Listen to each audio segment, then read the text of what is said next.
Video ನೋಡ್ತಿರುವಂತೆಲ್ಲ ವೀಕ್ಷಕರಿಗೆ ನಮಸ್ಕಾರ. ಈ ದಿನ ಕೊಪ್ಪಳ ಜಿಲ್ಲಾ ಮಾನಸಿಕ ಆರೋಗ್ಯ ಅನುಷ್ಠಾನ ಕೇಂದ್ರದ ವತಿಯಿಂದ ಖಾಲಿ ಇರುವಂತಹ ಹುದ್ದೆಗಳಿಗೆ ಅರ್ಜಿಯನ್ನು ಬಿಡಲಾಗಿದೆ. ಆಸಕ್ತಿ ಇರುವಂತಹ ಅಭ್ಯರ್ಥಿಗಳು ತಮ್ಮ ಅರ್ಜಿಗಳನ್ನು ಆನ್ಲೈನ್ ಮುಖಾಂತರ ಸಲ್ಲಿಸಬಹುದು.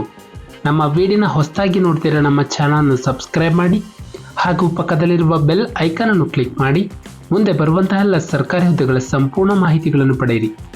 ಈ ಒಂದು Koppal district mental health office ವತಿಯಿಂದ ಹುದ್ದೆಗಳ ಹೆಸರು ಸೋಷಿಯಲ್ ವರ್ಕರ್, ಕಮ್ಯುನಿಟಿ ನರ್ಸ್ ಮತ್ತು ಸಲಹೆಗಾರರು. ಕರ್ತವ್ಯದ ಸ್ಥಳ ಹುದ್ದೆಗಳಿಗೆ ಆಯ್ಕೆಯಾದಂತಹ ಅಭ್ಯರ್ಥಿಗಳು ಕೊಪ್ಪಳ ಜಿಲ್ಲೆಯಲ್ಲಿ ಕೆಲಸವನ್ನು ನಿರ್ವಹಿಸಬಹುದು. ಒಟ್ಟು ಖಾಲಿರುವ ಹುದ್ದೆಗಳ ಸಂಖ್ಯೆ 4 ಹುದ್ದೆಗಳ ಭರ್ತಿಗೆ ಅರ್ಜಿಯನ್ನು ಕರೆಯಲಾಗಿದೆ.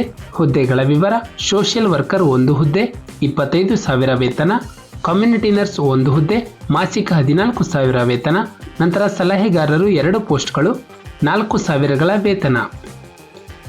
ನಂತರ ಶೈಕ್ಷಣಿಕ ವಿದ್ಯಾರ್ಹತೆ: ಸೋಷಿಯಲ್ ವರ್ಕರ್ ಹುದ್ದೆಗೆ ಅಭ್ಯರ್ಥಿಯು ಸ್ನಾತಕೋತ್ತರ ಪದವಿ, ಸೋಷಿಯಲ್ ವರ್ಕ್ ಮೆಡಿಕಲ್ ಅಥವಾ ಸೈಕಿಯಾಟ್ರಿನಲ್ಲಿ ಸ್ನಾತಕೋತ್ತರ ಪದವಿ ಅಥವಾ ಸೋಷಿಯಲ್ ವರ್ಕ್ನಲ್ಲಿ ಸ್ನಾತಕೋತ್ತರ ಪದವಿಯನ್ನು ಹೊಂದಿರಬೇಕು. ನಂತರ ಕಮ್ಯುನಿಟಿ ನರ್ಸ್ ಹುದ್ದೆಗೆ ಅಭ್ಯರ್ಥಿಯು BSc ನರ್ಸಿಂಗ್ ಅಥವಾ ತತ್ಸಮಾನ ಪದವಿಯನ್ನು ಹೊಂದಿರಬೇಕು. ಜೊತೆಗೆ 2 ವರ್ಷಗಳ ಆಸ್ಪತ್ರೆಯಲ್ಲಿ ಅನುಭವವನ್ನು ಹೊಂದಿರಬೇಕು. ನಂತರ ಸಲಹೆಗಾರರು ಹುದ್ದೆಗೆ ಅಭ್ಯರ್ಥಿಯು MSW ಮುಗಿಸಿರಬೇಕು. ನಂತರ ವಯಸ್ಸಿನ ಮಿತಿ: ಅಭ್ಯರ್ಥಿಗೆ ಕನಿಷ್ಠ 18 ವರ್ಷ ಪೂರೈಸಿರಬೇಕು ಹಾಗೂ ಗರಿಷ್ಠ 45 ವರ್ಷ ಮೀರಿರಬಾರದು.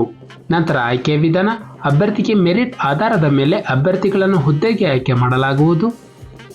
ಅರ್ಜಿಯನ್ನು ಸಲ್ಲಿಸುವ ವಿಧಾನ: ಅಭ್ಯರ್ಥಿಗಳು ಆನ್ಲೈನ್ ಮುಖಾಂತರ ಅರ್ಜಿಯನ್ನು ಸಲ್ಲಿಸಬೇಕು. ನಂತರ ಅರ್ಜಿ ಶುಲ್ಕ: ಈ ಹುದ್ದೆಗೆ ಯಾವುದೇ ರೀತಿಯ ಅರ್ಜಿ ಶುಲ್ಕ ಇರುವುದಿಲ್ಲ. ಪ್ರಮುಖ ದಿನಾಂಕಗಳು: ಅರ್ಜಿಯನ್ನು ಸಲ್ಲಿಸಲು ಪ್ರಾರಂಭ ದಿನಾಂಕ ಮಾರ್ಚ್ 14, 2024 ರಂದು. ಅರ್ಜಿಯನ್ನು ಸಲ್ಲಿಸಲು ಕೊನೆಯ ದಿನಾಂಕ ಏಪ್ರಿಲ್ 2, 2024 ರಂದು. ನಮ್ಮೊಂದು ಡಿಸ್ಕ್ರಿಪ್ಷನ್ ಬಾಕ್ಸ್ನಲ್ಲಿ ಅಫಿಷಿಯಲ್ ನೋಟಿಫಿಕೇಶನ್ PDF ಇರುತ್ತೆ. ಇದನ್ನು ಡೌನ್ಲೋಡ್ ಮಾಡಿಕೊಂಡು ಹೆಚ್ಚಿನ ಮಾಹಿತಿಯನ್ನು ಪಡೆಯಬಹುದು. ಹಾಗೆ ಅಪ್ಲೈ ಎಂದ ಲಿಂಕ್ ಮೂಲಕ ತಮ್ಮ ಅರ್ಜಿಯನ್ನು ಆನ್ಲೈನ್ ಮುಖಾಂತರ ಸಲ್ಲಿಸಬಹುದು.